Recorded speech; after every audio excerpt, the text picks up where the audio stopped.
Good afternoon. Welcome to Wellness Wednesdays. It's another Wednesday here.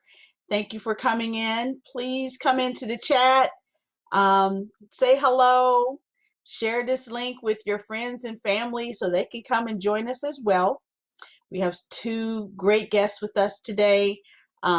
Brother Marion Meadows, who is a member of New Salem Baptist Church, as well as Deacon David Harrison, who is also, of course, a member of New Salem Baptist Church.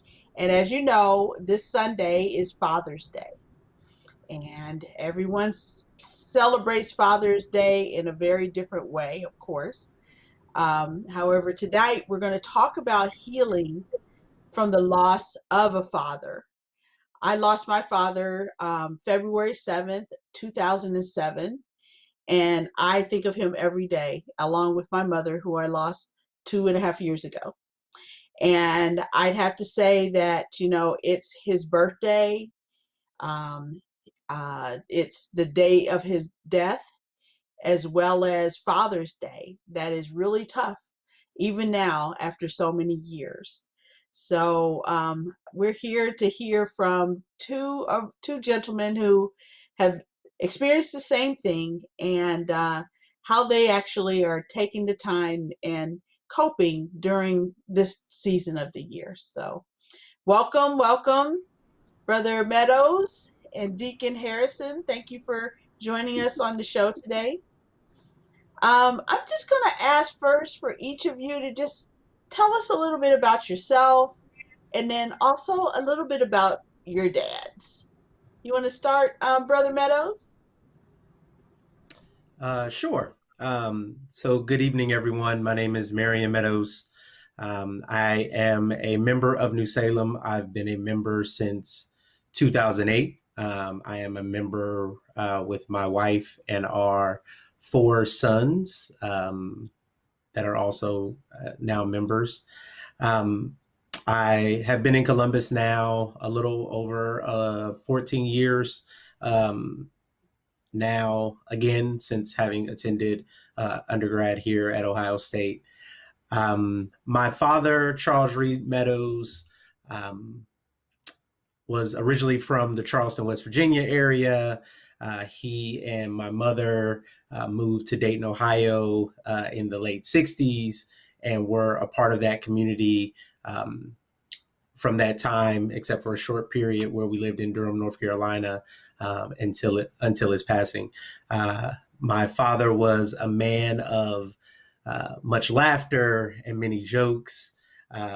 He is who I get a lot of my humor and zest for life from in a variety of different ways. He loved his family a great deal. He was one of great support and time. Um, his loss is still very new for me and for us as a family. My father passed December 4th of 2020 from heart failure due to COVID. So it is still a very fresh grieving process for me and for us as a family. I my condolences, because that is very fresh, and it's tough, especially during the pandemic. I mean, it's tough in any time, but the pandemic made it 1,000 times worse. So I know I keep you in in my prayers for sure. Deacon Harrison, would you like to tell us a little bit about yourself and a little bit about your dad? And I know you have some pictures to share with us too. So why don't we I do do. that after you tell us a little bit about yourself? Thank you very much. I'm glad to be a part of giving a tribute to our fathers. Um, a little about myself. As noted, David Harrison. I'm a husband of Tamara Harrison. I have four daughters: Ashley, Krista, Esther, and Charity. My father um, and my mother, known as my adopted parents. I was born in Lumberton, North Carolina, 1963. About 11 months after birth, I was adopted by my father, whom many of you knew, William Harrison Sr. Even in adoption, he made sure that I always aware of who my biological family were, my biological mother and my siblings. Um, I was born in Lumberton, North Carolina, relocated after adoption to Philadelphia. I stayed the first 5 years of life in Philadelphia, and my adopted family moved to Georgia to a warmer climate because my adopted mother had illness, and a warmer climate was better for her. I can say that she passed away shortly thereafter. I was 9 years old in the fourth grade, and I was raised by a single parent, but um, my story is the single parent was a father. My father um, was a construction worker. While in Philadelphia, he owned apartments and he owned a grocery store. And but when we moved to Georgia, he became a construction worker, and my adopted mother owned a small grocery store in Valdosta, Georgia. I grew up in Valdosta, Georgia. After high school, I went to undergrad at North Carolina A&T, where I met my wife Tamara at in the cafeteria. After graduating from North Carolina A&T, I went to the Marine Corps, and after 1 year of the Marine Corps in training, I converted over to the reserves and came to Ohio State University for graduate school. So 35 years later, I am still in Columbus, Ohio. The important note that I'll say is that my father did not remarry after my adopted mother, passed away. He said that if he was to remarry, they would take away the love that he had for me, and he just wanted to raise me and help me be all I could be. And he says, when you get married, I'll get married. So I got married in 1988, Tamara and I. In 1989, my father got married again and moved from Valdosta to Atlanta. After our first child was born, Tamara and our first child was born, my father, he got married in a later in age, and it didn't go well, and they separated and got divorced. And I asked him, would he come to Columbus to help Tamara and I raise his granddaughter? And he said, I'll be there at the first of the year. Mind you, now he's in his 70s, and the first of the year, January the 2nd, he was ringing the doorbell saying, I'm here. And he remained in Columbus 20 plus years after that. And my father passed away December the 7th, 2014. He was at the age of 99 years old. He was born November the 14th, 1915.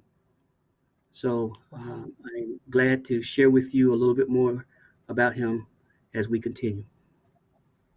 Wow, he lived a long life. And he was not only dad, but mom. He was everything. Wow. That's amazing. What a great story.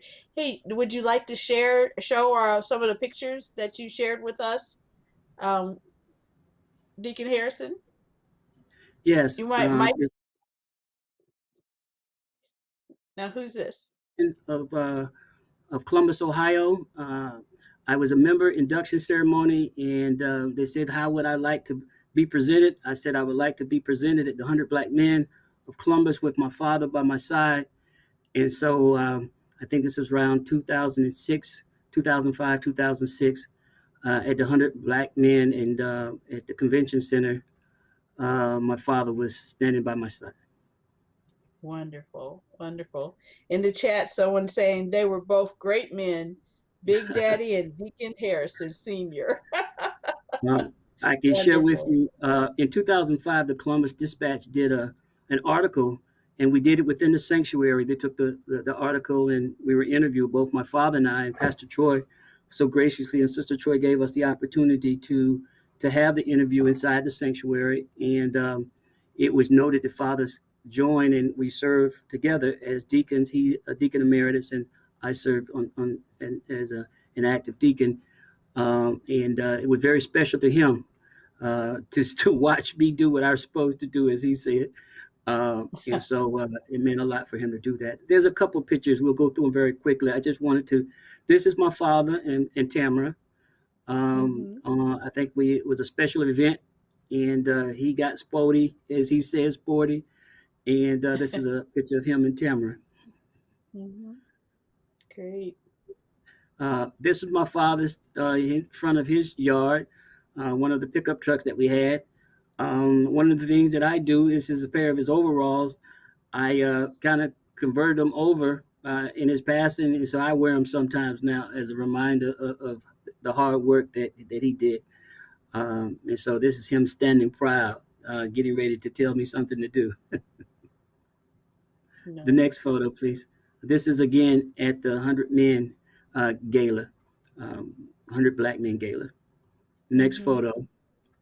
This is him on his front porch. He lived on Hudson Street in the Linden area, and till his passing, that's what he was doing. And you notice in his front yard, he had some collard greens. He said that's for the community, and he would have his in his backyard. And as they grew, he would bring more out to the front so Oh my that goodness. others could enjoy it. But the um, people, as they grew, this is kind of late in the season, but there was quite a few out in front of his yard, and he said anyone who wanted them, they certainly could be welcome to them. That's amazing. Next photo. This is the headstone for my father in Mhm. South Georgia, and the second, third week of July, I'll go down and check that out and try to take care of it. This is that Columbus Dispatch article that I shared with you, that time cements bonds between dads and children. This is an article that was in 2005 in the Columbus Dispatch of my father and I being interviewed. The next photo. This is a 64 Impala. I'm an Impala person. We were Chevy family when I grew up. We had a 68 Impala. When I was in high school, I had a 76 Impala, and I had a 72.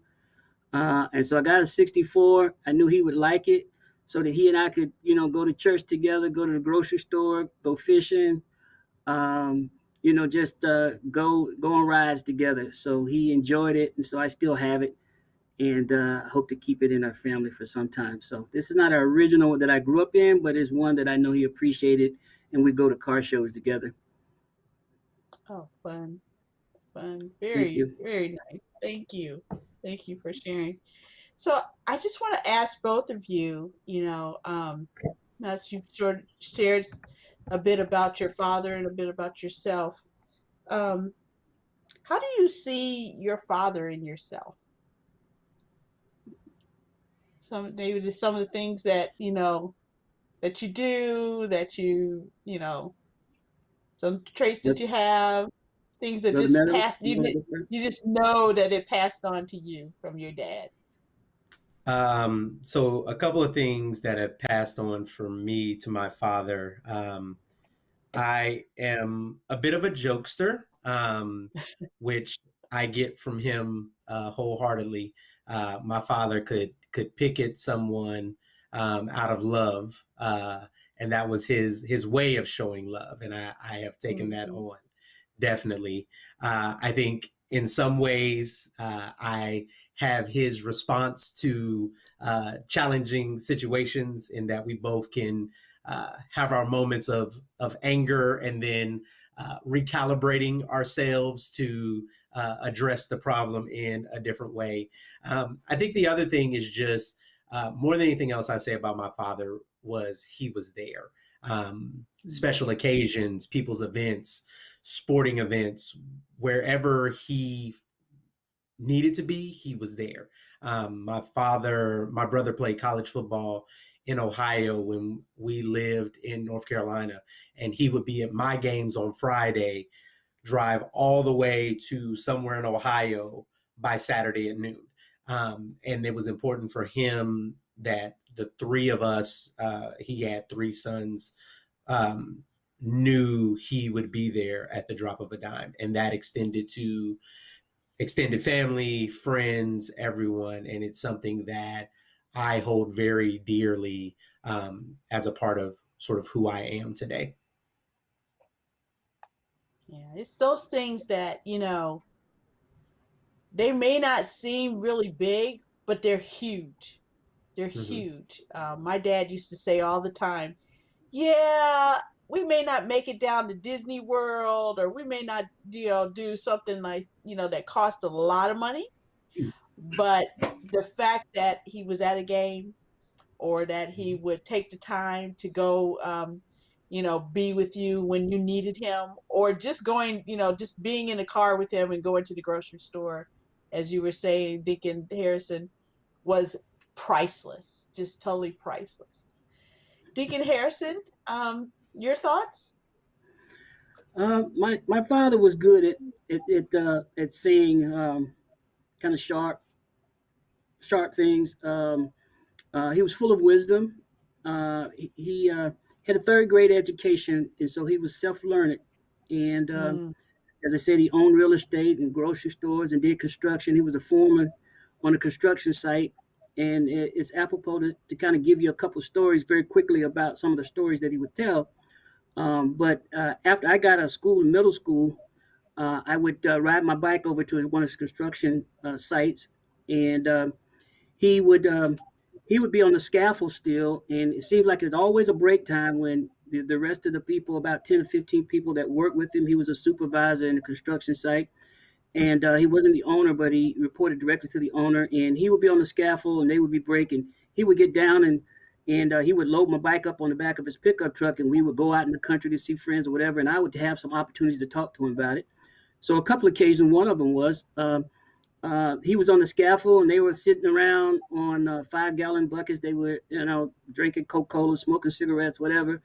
And I said, Dad, why are you always working? And they're sitting around watching. And again, he was one of the only African American, one or two out of about 10 or 15 there. And he says, son, I can't do what they do. So that was, important for me to remember that if I wanted to be what I needed to be and to reach my full potential in life, I couldn't always do what others were doing. Another thing that he would tell me is that if it's not right, do it again. And one time he was over to the house. He had his own home, as I said, on Hudson Street, but I was cleaning the front porch in my home, right? And I put emphasis my home, and I was cleaning the front porch. It's cement, and I was rinsing it off and that kind of thing. And I didn't do a good job. And my daughters at the time, it was 4 years old, 6 years old, and about 8 years old. They were in the front yard playing. So I've got the water hose, and I was rinsing it off, and I had soap still on it, right? And things that I was cleaning detergent on it. And he says, "That's not right. Do it again."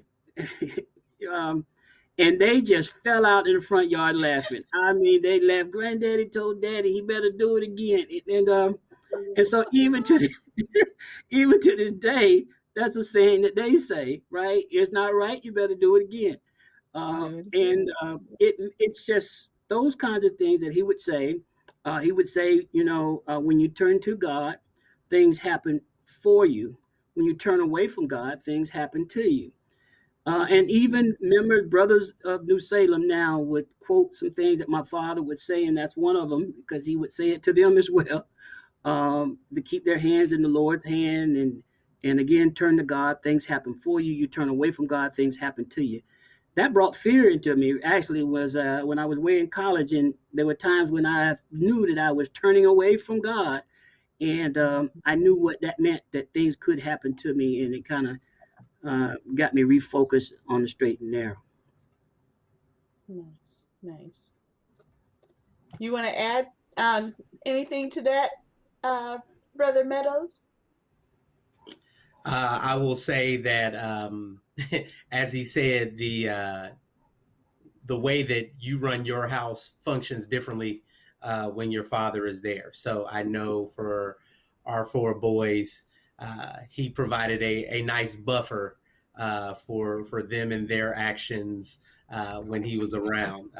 That grandparent love that Pastor Troy always talks about looks very different than it does for you as the son. So I am very grateful for the relationship he was able to forge with them, no matter the short time that it was that he got to spend with them. But them looking towards him in that way was quite enjoyable. That's the beauty of it too. It's not just your relationship, but the relationship that they have with your children as well. I mean, that's really huge. And like you said, it may not have been a long time, but boy, I bet you they don't forget, their granddad for sure. Yeah. So let me ask this question. I was just curious. So let's talk about healing a little bit. And what do you do, just to give other people some tips, to help you cope during a time like this, especially like this Sunday when you're celebrating Father's Day? Well, I will say for me, um, it's been a year of first. So this will be the Mm-hmm. first Father's Day that he will not be with us, and it was the first anniversary for he and my mother in January, and then it was his first birthday in February. So this is just another string in a line of first, and I think for me. Um, I just functioned. I focus on the memories. The time that I got to spend with him was very fruitful. I Mm-hmm. can readily talk about the transition we went from, you know, true parent child to um, more friendly to friendship as we got older, and being able to spend time with him and look forward to that time, and talk to each other more as men and friends than not just father son. And that's what works for me. I think the other is, and I say this a lot, I am truly blessed to have got to spend 41 years with my father. A lot of people aren't able to say that. And for me, I don't want to discount the many days that I got to enjoy him and his presence. I do, thankfully, I live close to the home that he lived in, and I like being in the space. I like Mm-hmm. visiting with my mother, but just being in a space that he would reside in, and that brings me joy and comfort. And that's sort of what I rely on. I think anecdotally, as one of my colleagues said today, the other is I've been on a real Forrest Gump trek. Since his passing, a lot of working out, a Okay. lot of running. So even Mm-hmm. though I hadn't put two and two together, a lot of fitness has helped my mental state with this Okay. change as well. Mm-hmm. Mm-hmm. That's a really good point. That's very helpful. Brings the stress down. Mhm. It becomes that distraction. How about yourself, Deacon Harrison? Um, things that um, for myself, going to classic car shows. We would go to car shows together. So when I go to a car show, certainly I'm reminded of what he enjoyed to do. Um, just the smaller things. If I'm eating peanuts, he loved peanuts. So if I'm eating peanuts, I'm thinking about the conversations that we would have during the times that we're sitting around on his front porch or fishing and doing those kinds of things. Um, my father, because he was a construction worker, had a lot of tools. So I have tools that might be newer model tools, whether power tools or just wrenches and hammers. I'm more inclined to pick up the hammers or the tools that he used on a Mm-hmm. project than the ones that I have. They just seem to be broken in and they work a lot better. At least that makes me feel that way. Um, but I'm reminded quite often that he's no longer with us. I recently lost my father-in-law in May. Again, my father was 99 when he passed. My father-in-law was in his late 70s when he passed away about a month ago. Um, Many might be reminded, and it has a trigger. When you listen at the Temptations' old song, "Papa was a Rolling Stone." But for me, there's some other songs that kind of trigger for me. "Dance with My Father Again" by Luther Vandross just really Mm-hmm. makes me think about my father. "Patches" by Clarence Carter. Patches, I'm depending on you. And hearing that song just gets me emotional. "Color Him Father" by the Winstons is another song that brings back memories of the wonderful experiences that my father and I would share together. And "The Wind Beneath My Wings" by Eddie and Gerald Levert. Those are some songs that really trigger pleasant memories of my father and I, and at times, I get emotional thinking about my dad and laughing. He was tough, he was hard, but I even miss him fussing at me at times because, again, it reminded me of those times. Just reminded me to always, do the best you can. My father used to say, "Son, never give anybody a reason to point their finger at you." And so it's those kinds of moments that give me encouragement and reminds me of what we have been through, what we're going through, and if we stay strong, we'll be able to get through things in the future as well. Mhm. Yeah, I know. Fathers can be tough on you, but that's all right because if they weren't tough, that means they didn't care enough. The fact that they really cared and wanted you to be, a better man, a better person. If they had to bring down bring down the gauntlet, then they were going to do it. So would I you say told the same let me thing? share with you. Carl. My father, um, I remember telling him, I said, "Hey, Dad, I keep talking to my daughters. I got to talk to them, and they're just not listening." He said, "Well, tell them again." I said, "That's different than what you told me, Dad. You told me you're gonna tell me one time. You're not gonna tell me again." And I remember that often he would say that, right?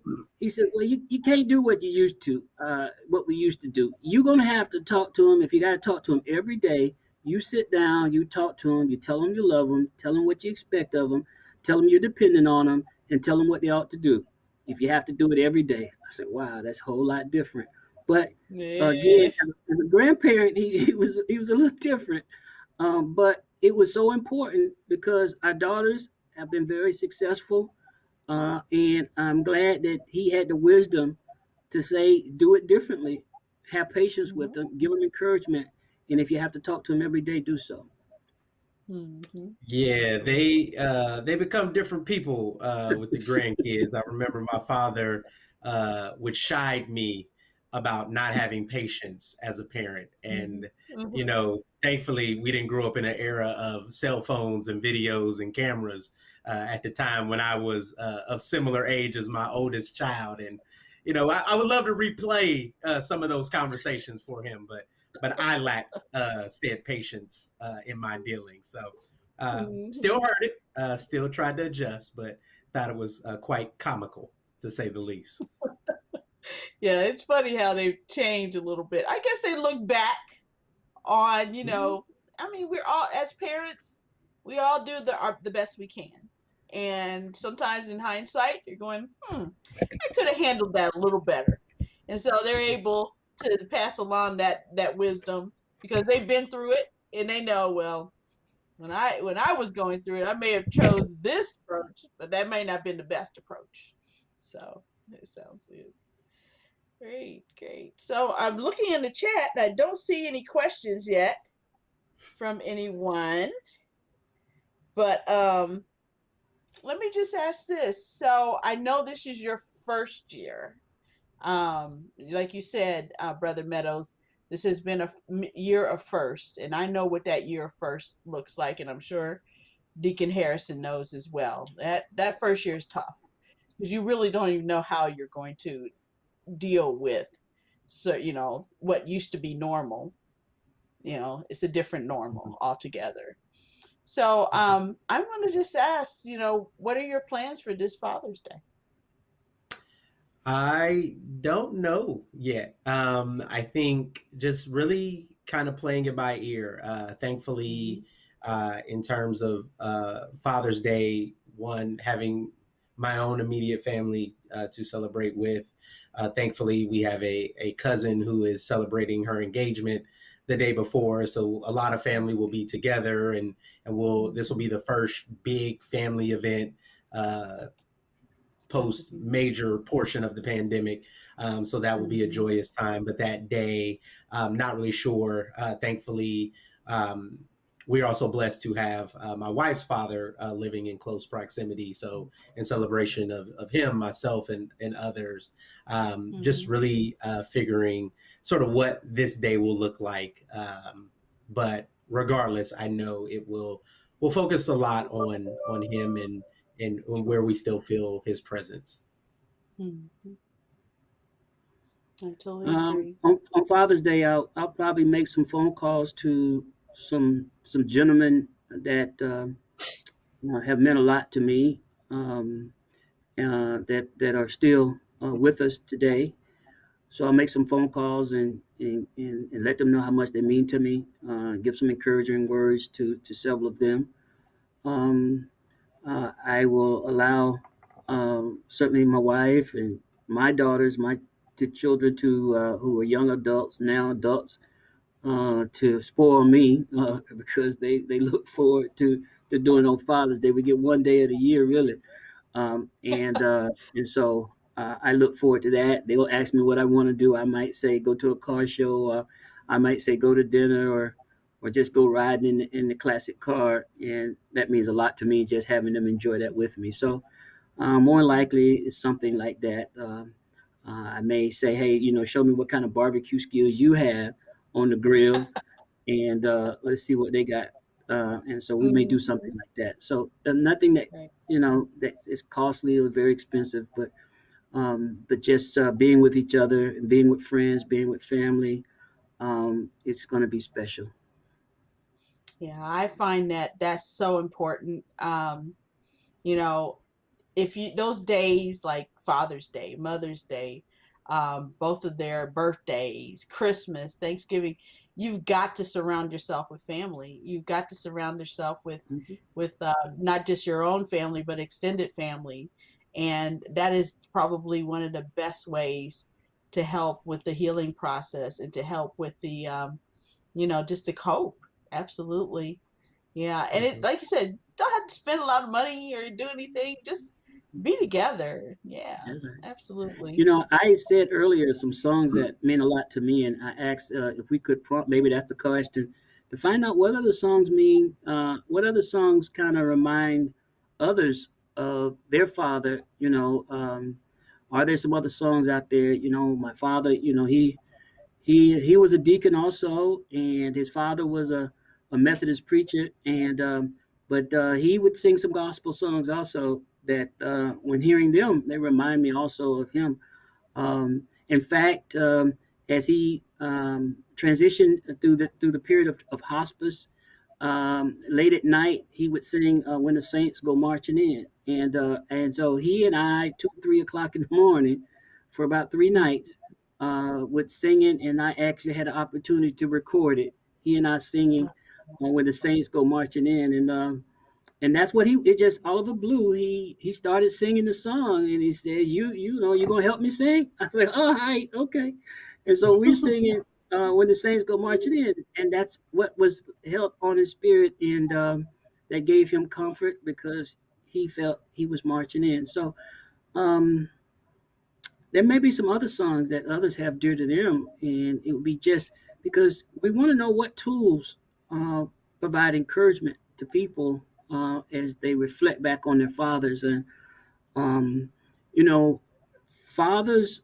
I heard Brother Meadows speak earlier about his father. Participating in sports or watching sports with him, going to his game. We played very competitive sports when I was growing up, and I could see my father sitting up in the stands on a rainy night and on a Friday in South Georgia. A heated battle, and he would sit up in the rain, and it wasn't like they had umbrellas and that kind of thing. In fact, they didn't. But he would just be there after a hard construction week.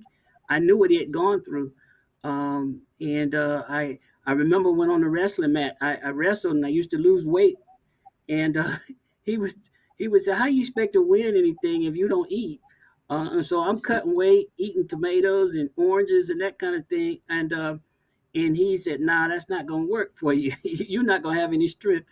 But I just remember he was there to support me, regardless of what he thought I was doing right or wrong. He was there to try to give me some encouragement. So, Excellent. Excellent. And I think Well, you no, go ahead. mentioned the song piece, and thankfully I think your memories of songs resonate a little better. Mine are from a more younger, contentious period of traveling back to West Virginia to see my grandparents. And, back in the days where you used to listen to a cassette and you couldn't change it. And the two songs that stand out are Never Too Much by Luther Vandross or Back on the Block, Quincy Jones, because, being younger and wanting to hear your music versus that of your parents, but it would just be on repeat. So you would hear at some point, Never Too Much would just come up again. And then you go through the whole album and it would come up again. And that just vividly remains with me. And it's hilarious now because when I'm listening to my music, which I think is of a certain generation, and my son is bothered by it and wants to hear his version of the same music, it's like life repeating itself, just with different people who look very similar. Oh my gosh, that is so hilarious. It's so true. I have the That's exact same experience. Um, Songs, the Key of Life.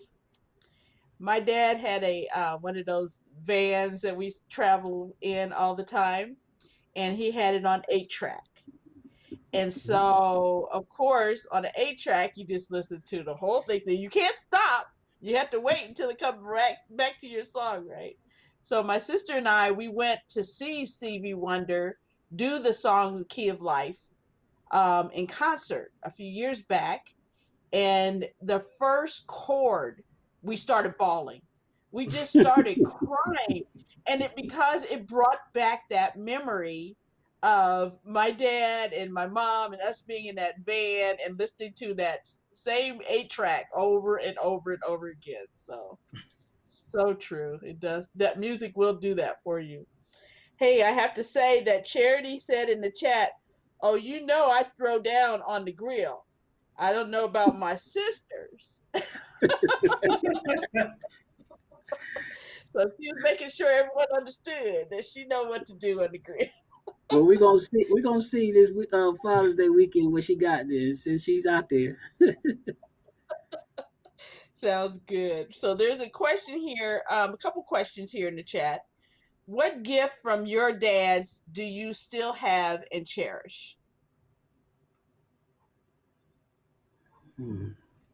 And that could be physical, or it could be something, just a bit of advice or wisdom. It could be either. Well, Gifts come in many ways. there's several. There's several for me, and that's a good question because my dad he liked antiques and he was a collector of Mhm. antiques.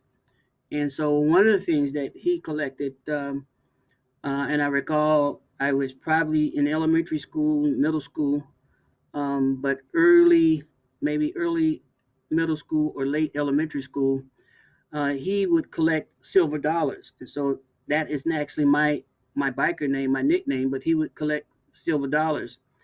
And the person that would bring um, things to his grocery store from one of the vendors also collected silver dollars, and he was actually a European American, and and so he and my father would have conversations, and my father would tell him that he had silver dollars, but would never say the amount that he had. And the person says, I want to buy your silver dollars from you. I want to buy your silver dollars from you. And my father said, I want my silver dollars for my son, just like you want yours for your son. He says, I tell you what, I'll put a silver dollar down and you put a silver dollar down. And the man that puts the last silver dollar, he keeps the whole entire stack. And my father said he just walked, the gentleman just walked away. Um, but the fact that he was saving something and collecting something for his children and his grandchildren was a lesson. And so that is one thing that my father passed to myself, and I do plan on passing to uh, his grandchildren the collection of silver dollars that we have. Nice. The other are tools that that are now collective items, different kinds of tools, antique tools, those kinds of things are very valuable right now. Mm-hmm. Mm-hmm. Nice, very nice. Um, I would say the gifts that were passed down for me aren't physical. So as I mentioned earlier, there are three of us, three sons. I am the youngest, but between us, the distances are 10 years, then 7 years. So there's 17 years between my oldest brother and myself. And the relationship that he and my mother fostered between the three of us and being extremely close despite the age difference. And that's been truly helpful, I think, to all of us through this grieving process. Is that relationship is very strong. The other is value of education. My father has been a strong proponent of education, not just for us, but for young people, no matter where he went. And it is a topic that, if you know my father well and you did something wrong by a young person, he would let you know it and would make a change in your thinking and action because of that. The last thing, and it's a really weird quirk, but when my father would eat, Deacon Harrison was talking about eating peanuts. When he ate peanuts or popcorn, he, for some reason, if he was holding it, he would shake it and then pop it in his mouth. And it's something that I emulated, that now I do unconsciously, and people laugh at me and will say, like, there's nothing in your hand, like what are you shaking? But I will do it with that. It, like, I did it so much that it became second nature. So it is a weird gift, but it is one that when I do it and I catch it, it does bring back fond memories. Nice. It reminds you of him. That's amazing. Amazing. All right. In the chat, there's Ed Hill says, "Hey Deke, Harrison, talk about those biscuits and syrup." Well, I think we were. Um, I forget the conversation that we were having, and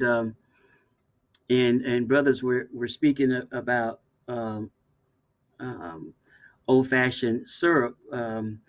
A brother said that he was from Cairo, and I said, yeah, the syrup. That's a syrup town, right? And indeed it was. And I said, well, let me tell you a story about syrup. So one of those evenings, I go by my father's construction site, and he says, my friend, they're going to be cooking sugar cane tonight. You want to go out in the country with me? And I said, certainly. And so we would go out, and they would be cutting down stalks of sugar cane. And so those of you who've chewed cane before know that it's in a stalk, and how they grind the stalks of sugar cane is they would have a grinder, and there would be a mule or a horse that would go around in a circle, and they would feed the grinder with the stalks of sugar cane, and it would flow down through a funnel into, say, a 50-gallon drum. On the top of it is a croaker sack, and it would be strained out, and the cane juice would go down into the drum. And so you can pour cane juice into bottles and have cane juice, or you could pour it into a big kettle, a very, very large kettle, probably holds about maybe 100 gallons. And under the kettle would be fire, and that sugar cane would be boiled and cooked until it turns into syrup. And so late at night, now this sugar cane is turned to a dark brown or a light brown color, and it turns into actual syrup. And so at late at night, when the syrup gets ready, it's warm, it's hot, and the older guys that are around saying, "Hey, it's ready." And the older sisters would say, "We got the biscuits and the bacon. We're gonna be bringing them out shortly." And so I was telling that to Deacon Hill and another brother, and say, "Hey, man, when he would say, 'Do you want to go out in the country?' I knew what was happening, and we were gonna have some syrup and some biscuits and bacon right out of being cooked." And and that was what my father said. That's good times, right? So Wow. Good eating, huh? Yeah, know the feeling. All right. So another question in the chat is, as a dad, both of you, are you intentional about making memories with or for your children?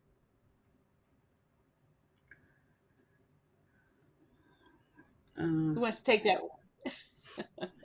Yeah, absolutely. I think trying to create experiences for them to um, just have memories of, as well as just experiences that will sort of enhance their exposure in life a great deal.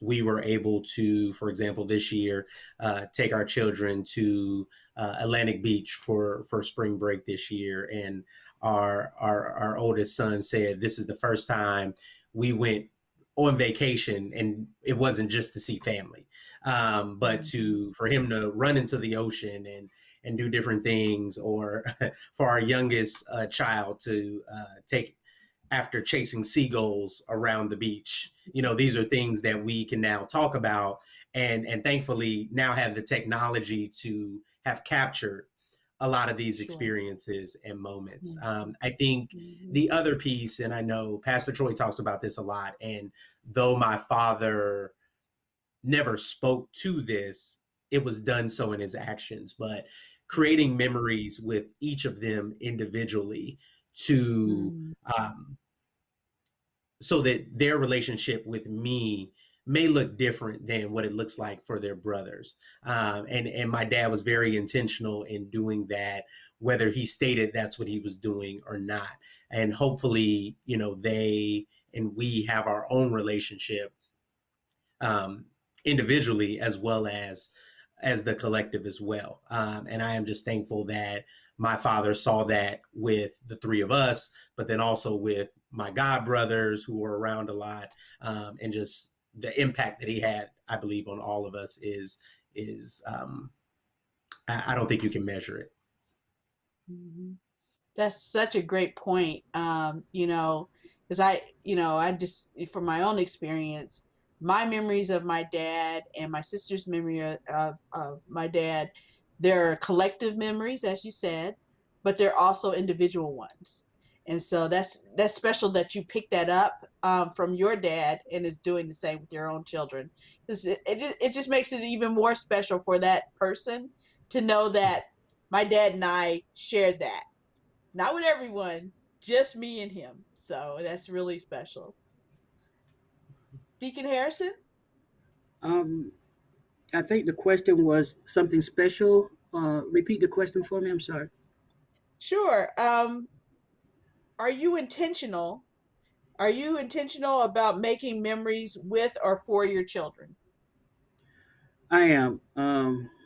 Many of you know that this past graduation Sunday, um, we have a scholarship in honor of my father, and so I think this is the seventh year that we have been able to recognize two youth in our congregation. That would have been something that my father would have valued and appreciated because he loved New Salem, and New Salem, he spoke a lot about New Salem. We came from small churches when I was growing up, and so he says it's a big church. Y'all to be doing a lot of stuff. And so at one time, when many years back, every Sunday you would put the name of the sick and shut in the program on say a Sunday. So during that time, my father, being a deacon, but he was deacon emeritus, he would take the names out, send them a card, and put $1 in and say, "Hey, I'm thinking about you, and I said a prayer for you." Even to this day, 20, 25 years later, there are some members who says, "I still got that dollar that your dad gave me when I wasn't feeling well, or that we're having some tough times, and your father sent me a card, and I still have that card and that dollar that your dad sent me." And I would say, "Dad, won't you put some money in the envelope?" He said, "You know I ain't got a lot of money, son." He said, "But that church so big, y'all got 3, 4,000 folks." He said, "What if everybody sent $1 to him? They'll have a lot of money." He says, I can't take care of them, but I can let them know that I'm caring about them. That's how my father, again, third grade education, hard work, um, but he was making a point. And so what we do now is I've asked my daughters, and many times I ask them to stand up with the recipient because I want to instill them that if they can just help a little, it means a lot. Do the best you can. It means a lot. So we want to plant in their minds the importance of giving back and helping others. Um, and I think even in their careers, each one of them chose to go into a career whereby they can contribute and help others Mhm. become better. And so I just thank the Lord for blessing us with children who see what we do and emulate what we do so much that they have decided to go into careers that allow them to give back to help others. Nice. Absolutely. That's like you said, emulate what you do. And that's so important to be, as fathers and mothers, you're their first and most important role model. I mean, there's going to be others because it takes a village, but mom and dad at home are the real role models. And how intentional are you in understanding that you are that role model? Another question in the chat, which I think is a good one. What would you say is one thing fathers can do today to establish a legacy of faith and love with our children? You know, Most importantly, teaching them and understand the importance of faith, how to love. And I think you just hit on that a little bit already, Deacon Harrison. How do we do that? And we're bringing them to the church and teaching them certain things relative to your relationship with God. I think we set goals. We set goals with our children.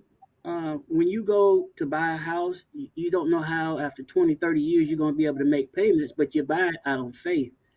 When we take children and our children to college, day one of a 4 year, 5 year, 6 year program, we're not sure how we're going to fund it for 5 years or 4 years, but we are praying that the Lord allow us to take care of that first year, and then that second year will come in place with the Lord's support. So we have to teach our children to set goals greater than what they can see close by. My dad set goals greater than what I could see close by. I think back now when my dad first took me to North Carolina to college, to A&T, to visit the campus, it was 600 some miles away. We had a 68 Impala at the time, and had just got a 76 Impala actually, and we took the Impala to North Carolina A&T to visit. We had some relatives, so I had to either go to Bethune-Cookman, I had to go to Howard University, or I had to go to North Carolina A&T. Those are some relatives. My father, my mother, they hadn't gone to college, but I had some cousins. And so my father, he was stepping out, right? We, again, didn't have funds like that, but he knew that the Lord would make a way. So we have to do things that it won't happen, as pastors say, unless we know that God steps in. These are things that are beyond our control. If we just do allow our children to do only the things that we can handle or control, if we limit them, we have to encourage them to see things and do things and be people that are beyond what they can imagine. So that through their faith, knows that there has to be some interceding of the Holy Spirit and the Lord, allowing them to reach that full potential. So setting goals is something that we can do with our children. To set goals, sit down with them and talk about them, introduce them to people who may not be us, but I want to be a doctor. I want to be a lawyer. See, can we introduce them to doctors and lawyers that they can identify with that might give them the road and the path to success? So exposing them to things greater than what we ourselves can see. Nice. Perfect. And I think, as men in church, the example that we put before our children matters. And I think about, my father wasn't a very religious man, but the examples that he showed us were very much in line with what I say are love within a Christian experience. The way that he went about loving my mother, and the way that he honored her. My parents were caretakers for my grandmother for more than 16 years.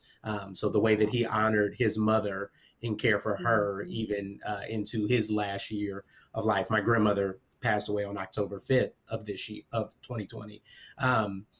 But and then in his encouragement of my spiritual growth and direction for my family. So he and how he would ask our boys about going to church, or did you go to church today, or what did Pastor Troy say? Tell me about it. So to show them that it had great importance, and making sure that they, whether he himself lived that life, that was the life that he wanted for them and for us. And I think that just shows great importance. And as Deacon Harrison spoke about, being intentional about it, I look forward to getting our boys back into the new Salem environment and spirit, because it brought them so much joy, and continue to do so, and has done so much for us as a family. So looking forward to seeing that continue as their life progresses. Absolutely. Yeah, I think we're all looking forward to getting back into that environment and feeling the hugs and the love and the faith that comes with it. So, yeah, we're definitely ready. Well, I would like for each of you, did you have just give us some closing remarks? Anything that you want to share with others who may have lost a father, and in coming up on Father's Day? Anything else that you would like to just share about your father that you feel that it would be nice for folks to hear the story, or at least um, My, respect my his memory. I would say, in closing, one of the things that meant a lot to me was when I would go out into the community. People would say, "Your dad really cares a lot about you, David. Your dad always bragging on you. He's always talking about you, my son, my son, my son." Uh, and my dad would tell me, "Son, there's not a day go by I don't pray for you. There's not a day that passes that I don't let the Lord know to give you strength and to protect you and to give you encouragement." And when I look in my dad's Bible, I see notes throughout this whole Bible on little small pieces of paper, him saying a prayer about family and his friends, and and I think one of the greater things that we can do is to allow our children to see us praying and worshiping and praising the Lord as men, because they know that God is in us and encourages us and directs us.